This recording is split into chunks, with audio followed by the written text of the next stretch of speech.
Halo semuanya, perkenalkan nama saya Krisnadi dari Fakultas Teknik, jurusan Teknik Sipil. Saya dari kelas B Palembang. Di sini saya akan menjelaskan apa itu Pancasila sebagai sistem etika dan sebagai sistem filsafat. Berikut penjelasannya. Apa itu Pancasila sebagai sistem filsafat?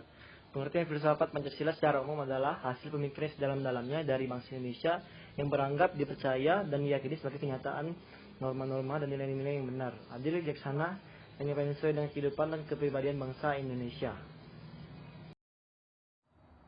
Sistem filsafat. Pemikiran filsafat berasal dari berbagai tokoh yang menjadikan manusia sebagai subjek. Suatu ajaran filsafat yang bulat mengajarkan tentang berbagai segi kehidupan yang mendasar. Suatu sistem filsafat sedikitnya mengajarkan tentang sumber dan hakikat realitas, filsafat hidup, dan tata nilai, termasuk teori terjadinya pengetahuan dan logika. B. Pancasila dalam pendekatan filsafat adalah ilmu pengetahuan yang mendalam mengenai Pancasila.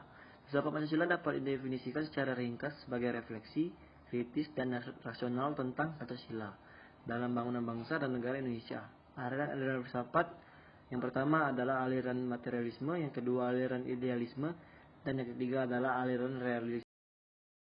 C. Nilai-nilai Pancasila berwujud dan bersifat filsafat. Sila pertama terkandung nilai bahwa negara yang didirikan sebagai tujuan manusia sebagai makhluk Tuhan yang Maha Esa. Sila kedua terkandung nilai bahwa negara harus menjunjung tinggi harkat dan martabat manusia sebagai makhluk yang beradab. Sila ketiga terkandung nilai bahwa negara adalah sebagai penjelmaan sifat kodrat manusia atau sebagai makhluk individu dan sosial. Sila keempat terkandung nilai bahwa demokrasi yang didasari oleh moral kebijaksanaan untuk kehidupan yang harmonis dan persaingan bebas. Sila kelima terkandung nilai bahwa negara Indonesia bertujuan untuk mewujudkan suatu kesejahteraan seluruh rakyat Indonesia.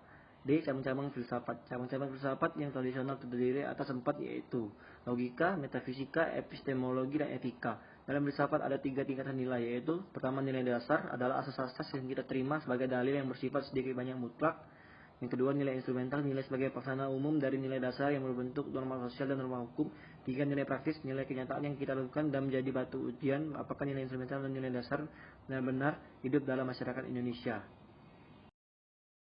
Apa itu Pancasila sebagai sistem etika?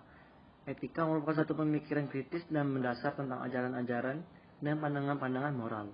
Etika termasuk kelompok filsafat praktis dan dibagi menjadi 2 kelompok, yaitu etika umum dan etika khusus. Aliran-aliran besar etika. 1. Etika deontologi, tindakan nilai baik atau buruk berdasarkan apakah tindakan itu sesuai atau tidak dengan kewajiban. Kedua, etika teleologis, tindakan nilai baik atau buruk dilihat berdasarkan tujuan atau akibat dari perbuatan itu. Etika teologi digolongkan menjadi 2, yaitu egoisme etis dan utilitarianisme. B. Etika Pancasila. Sila pertama menghormati setiap orang atas berbagai kebebasannya dalam agama dan kepercayaannya masing-masing. Sila kedua menghormati setiap orang dan warga negara sebagai pribadi. Sila ketiga bersikap dan bertindak adil dalam mengatasi segmentasi. Sila keempat kebebasan, kemerdekaan, kebersamaan dimiliki dan dikembangkan dengan dasar musyawarah. Sila kelima membina dan mengembangkan masyarakat yang berkeadilan sosial. C. Nilai-nilai Pancasila. 1. Ketuhanan. Nilai tertinggi karena menyangkut nilai yang bersifat mutlak. 2. Kemanusiaan. Prinsip pokok dalam nilai kemanusiaan Pancasila adalah keadilan dan keadapan. 3. Persatuan. Nilai yang menyangkut memperkuat persatuan dan persatuan. 4. Kerakyatan. Terkandung nilai yang penting, yaitu nilai hikmat dan kebijaksanaan dalam permusyawaratan. 5. Keadilan. Nilai yang lebih diarahkan kepada konteks sosial. Kesimpulan, Pancasila adalah sebagai dasar filsafat negara Indonesia yang nilai-nilainya telah ada sejak zaman dahulu. Nilai-nilai sila ketuhanan yang Maha Esa mengandung negara dengan Tuhan adalah hubungan sebab akibat yang tidak langsung melalui manusia sebagai pendukung pokok. Ketuhanan dalam peranan etika mempunyai peran dalam membentukkan manusia Indonesia yang utuh. Baiklah, mungkin itu saja yang dapat saya jelaskan. Semoga kita dapat berjumpa di video-video berikutnya. Sampai jumpa.